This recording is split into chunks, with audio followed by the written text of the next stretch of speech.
Les choses que je comprends pas les gens qui utilisent plus de 3 feuilles de PQ pour se torcher. T'en as, ils utilisent 4, 5 feuilles, vous voulez boucher les chiottes ou quoi? Je comprends pas comment la France a réussi à s'endetter de cette somme. Comment t'en arrives à devoir autant d'argent? C'est comme si tu payais la bouffe à ton pote tous les midis et qu'il te remboursait jamais. Je comprends pas la nouvelle monétisation TikTok. Maintenant, si ton contenu n'apprend rien aux gens, bah t'es pratiquement pas payé. Voilà, donc les golemons comme moi qui font de l'humour, on est cooked. Je comprends pas les gens qui mettent des phrases random dans leur note Insta. Haha, carrément. Mais carrément quoi? Y a personne qui a la rêve de ce que tu dis. Ça sert vraiment à rien de faire ça. Franchement, mets des musiques comme tout le monde. Je comprends pas les gens qui veulent trop être en été. Attention, j'adore l'été. Mais les gars, l'été, ça va passer en 2 secondes. Après, tu vas rentrer en septembre, on passera en 2026, on n'aura rien vu. Donc s'il vous plaît, soyez chill, prenez votre temps. On est en avril, le temps est pas moche. Pour terminer, je comprends pas le jeu Last War. Apparemment, c'est du fake, on nous a menti. Alors pourquoi ils continuent à nous spammer, à nous faire tout chier avec leur pub? Et nous mettre un petit like, por favor. Ma place n'est pas parmi vous.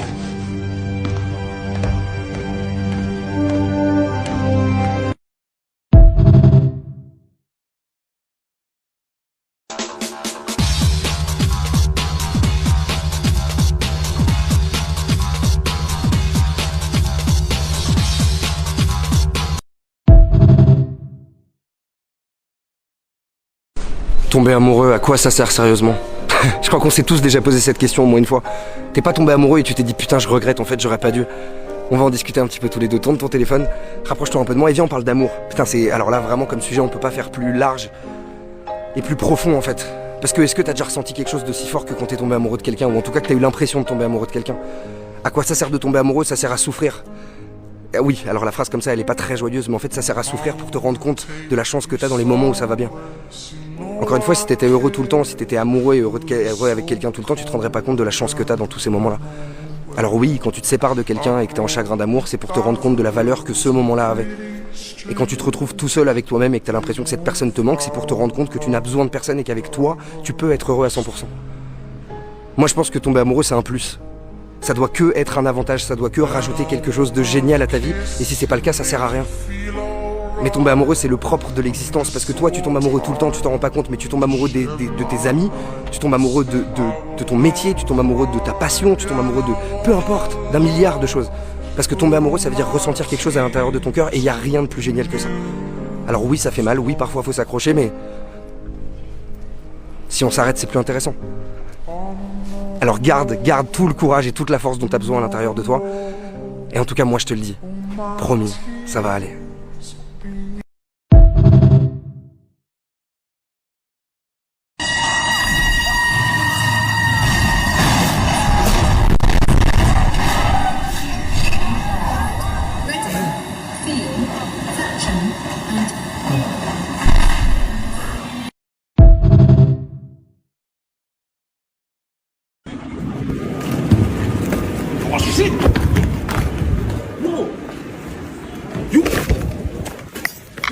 You too crazy?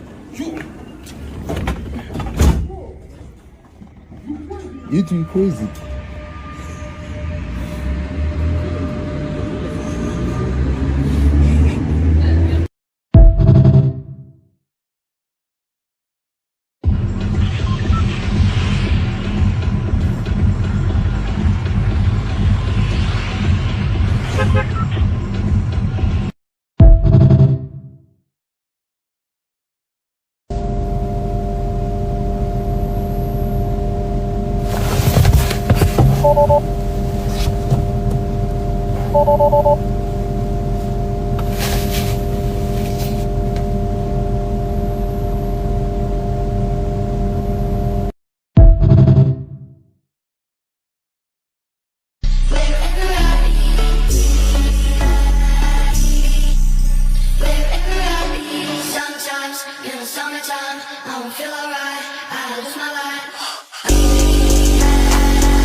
Menaces, passage à tabac ou encore chantage auprès des invités, Mediapart dévoile les dessous de Touche pas à mon poste. Mardi 18 mars, le journal a publié une première partie de son enquête sur Cyril Hanouna et les révélations sont accablantes. D'abord, d'après des enregistrements obtenus par Mediapart, il est dévoilé que l'ancien chroniqueur Mathieu Delormeau aurait été menacé par l'animateur et tout ça car il n'aurait pas assez ri à une de ses blagues. Dans l'enregistrement, on entendrait Cyril Hanouna dire à son chroniqueur « On a la même embrouille dans la rue, je te mets en sang ».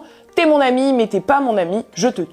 Tout ça pendant une coupure pub. Cette menace aurait été démentie par l'avocate de Cyril Hanouna. Autre grosse révélation, le manager de l'humoriste Malik Bentala aurait été passé à tabac dans les loges de l'émission. Tout ça se serait déroulé en octobre 2019. Malik Bentala est invité sur le plateau de Cyril Hanouna pour faire la promotion de son dernier spectacle. Sauf qu'en coulisses, Sofiane Mejo, son manager de l'époque, se retrouve au milieu d'un litige qui l'oppose à Jean-Rachid Kalouche, producteur de musique et ami de l'animateur. Ce dernier aurait réussi à rentrer dans les locaux de la Canal Factory avec des hommes de main et tout ça sans aucun contrôle. Il aurait enfermé Sofiane Mejo dans une loge et l'aurait tabassé. C'était une mise à mort, l'intention n'était pas d'intimider mais de faire mal, confie un proche de la victime à Mediapart. Une plainte avait été déposée mais l'affaire avait été classée sans suite due à l'absence de réponse du plaignant en convocation des enquêteurs. Et là encore, cette histoire a été démentie par Jean-Rachid Kalouche. Enfin, dernier point révélé par l'enquête de Mediapart, l'émission n'hésiterait pas à proposer des cachets aux invités qui seraient réticents à venir.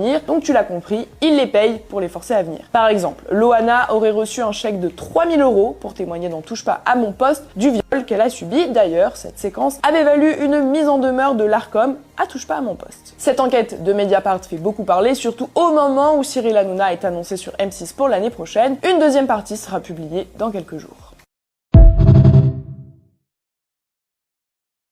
Salarié avait même tenté d'alerter en postant sur internet des photos de la chaîne de fabrication à l'intérieur de l'usine. C'était des bouts de nourriture qui restaient à certains endroits pendant plusieurs jours, plusieurs semaines. Par exemple, dans des bacs de rattrapage de sauce, on pouvait retrouver des fois des mégots de cigarettes. Là où la farine est envoyée sur les tapis pour pas que la pâte colle, et ben il y avait des verres de farine qui pouvaient tomber régulièrement. Et la plupart des gens ne se lavaient pas les mains, ou même en revenant des toilettes ne se lavaient pas les mains. Donc il y avait une contamination croisée qui était claire. Ça m'étonne qu'il n'y ait pas eu d'accident avant. On pense que tout est aseptisé, tout est réglementé, c'est censé être parfait, mais en fait c'est pas du tout les réalités, on nous cache beaucoup de choses. Et vous avez essayé d'alerter la direction ? Tout à fait, pendant 18 mois j'en ai parlé, je me permettais d'en discuter, souvent on me disait que oui j'avais raison, que justement comme par hasard ils étaient en train de voir ça et que ça allait peut-être changer, enfin que ça allait changer mais que dans le fond rien n'avançait quoi. Et non, il y a eu aucun changement suite à ça.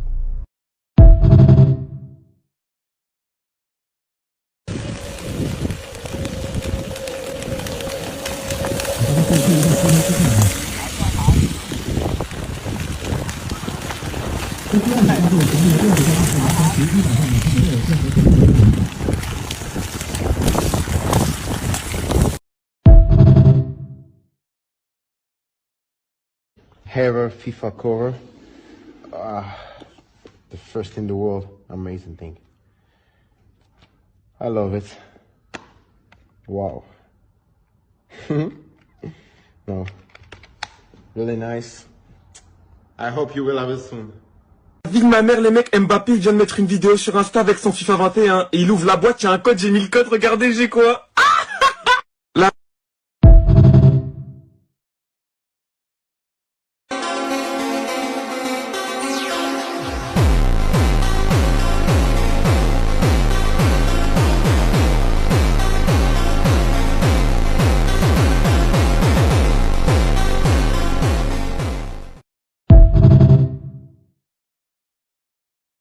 I just added 6 new secrets to Crazy Red vs. Blue. First, the golden minigun. Dance in the corner of the map and start finishing until you get it for 0 cooldown and a damage buff. Next, the Tralaleo Tralala gun. Press the button on top of the blue sign. You'll be teleported to Brain Rot Parkour to get it. Then there's the admin sword. Walk through the giant timer in the middle of the map, complete the hardest challenge, and one swing deletes anyone. For the meme gun, find the burger in the corner, survive the glass bridge, and it's pure chaos every time you shoot. The floor flusher, go to your base and type in 135911. It's a long-range blaster and is super rare. And finally, the Soul Sweeper. Type 236518 at your base. Beat the reaction test and you can glide across the whole map. Search Crazy.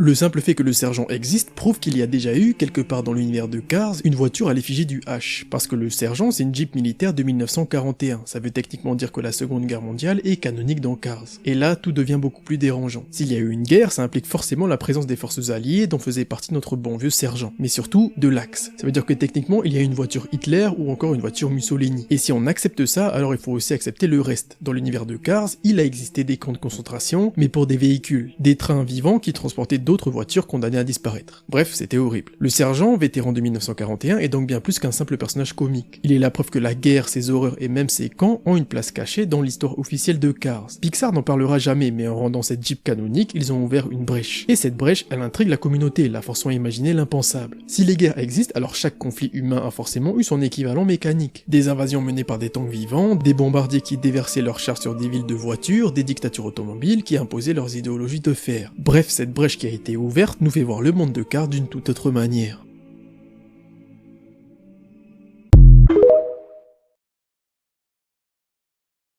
Pour réussir à assassiner le président, l'homme chargea des balles dans un pistolet en plastique. Il serra ensuite le verrou et arma le cran de sûreté. Par la suite, Jacques se rendit en périphérie pour tester l'arme. Il leva le pistolet et visa un bateau jouet non loin de là. Après un coup de feu, le bateau jouet vola en éclats. Il ne s'attendait pas à une telle puissance de destruction venant d'un pistolet en plastique. Jacques est un tueur à gages d'élite, et il compte utiliser cette arme pour assassiner le président. Car ce pistolet en plastique peut être démonté et dissimulé sur soi. Ces pièces en plastique peuvent tromper les détecteurs de métaux, permettant de passer facilement les contrôles de sécurité. Cependant, le ressort et les balles à l'intérieur de l'arme sont en métal. Jacques trouva rapidement une solution. Il cacha le ressort dans un stylo spécialement conçu. Puis il dévissa le capuchon d'un porte-clés, sortit 2 balles perforantes de la boîte, et les dissimula dans le double fond du porte-clés. Il referma ensuite le capuchon pour éviter d'être repéré par les agents de sécurité. Comme Jacques est un assassin notoire, le FBI a lancé un avis de recherche dans toute la ville, pour s'infiltrer dans le bâtiment. Jacques dut modifier son apparence. Il mit un faux nez préparé à l'avance, porta une perruque, modifia ses traits faciaux, et chaussa des lunettes. Jacques se déguisa en homme fortuné et se dirigea calmement vers la réception avec une mallette.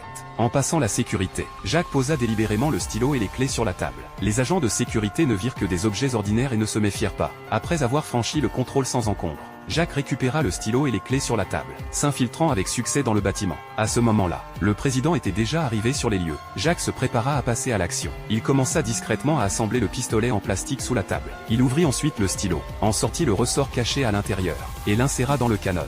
Ensuite, il dévissa le porte-clés, fit tomber les 2 balles perforantes cachées à l'intérieur, et les chargea rapidement dans le pistolet en plastique. Il fixa ensuite le verrou et le serra en place. Un pistolet en plastique fut ainsi assemblé. Il plaqua immédiatement l'arme contre sa jambe, prêt à saisir l'occasion d'assassiner le président en visite. À ce moment, le président se trouvait à moins de 5 mètres de l'homme. Jacques couvrit l'arme avec un tissu pour éviter d'être repéré. Voyant le président s'approcher, il se leva immédiatement et pointa le pistolet en plastique sur le président. Mais juste au moment où il allait tirer, un événement inattendu se produisit.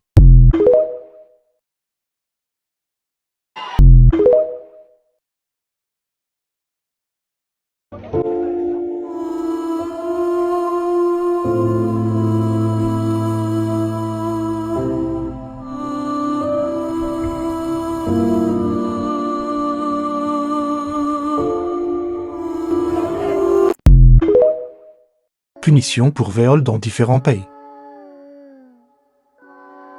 En Égypte, pendu à mort. En Afghanistan, pendu à mort. en Bangladesh, Réclusion à perpétuité. au Cuba, Peine capitale. Au Japon, 20 ans de vie. En Inde, peine de mort ou d'emprisonnement à perpétuité. au Pakistan, Condamnation à mort. En Chine,